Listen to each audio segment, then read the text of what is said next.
2026 election வந்த உடனேயே கடவுள் ஈழப்பூர் தீர்க்க தரிசனத்துல நடிகர் விஜய் ஆதரவு கிடையாது.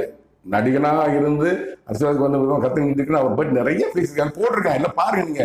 அவர் சோசியல் சொன்னது விஜய் பார்த்து கேட்டுக்கோங்க. நீங்க உங்களை பற்றி கடவுள் நீங்க கூப்பிடுகிற பிதா ஏசுகிறது மாதிரி கூப்பிடுற பிதாவாகிய தேவனாய் கர்த்தரே அவர் என்ன பேசி தீர்க்க தரிசனம், இது ஜோசியம் கிடையாது, தீர்க்க தரிசனம் போட்டுக்க நான் என்பது உங்களை பற்றி போட்ட எபிசோடு கேட்டா அவங்க பாருங்க. நீங்க நான் விஜய் அவர்களுக்கு சொல்லுகிறேன்னா பார்த்துக்கொள்ளுங்க சார். சாரி முதலமைச்சர் அவர்களுக்கு சொல்றேன் நான்.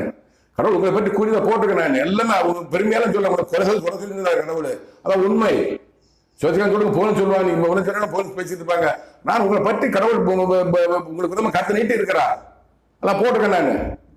விஜய் நம்பிக்கை இல்லை, முதலமைச்சர் கொண்டு வர இஷ்டம் இல்லை. முக ஸ்டாலின் கொண்டு வர இஷ்டம் கிடையாது. சீமான அவர் பிக்சரே கிடையாது. அவர் அவர் பற்றி ரொம்ப மோசமா அவரை பற்றி போட்டுக்க பாருங்க. அவர் தான் கடவுளுக்கு இறக்கமே இல்லை. அவர் நல்லவன் இல்லைன்னு சொல்லிட்டாரு. சீமான பற்றி பேசாதீங்க. அடுத்து எடப்பாடி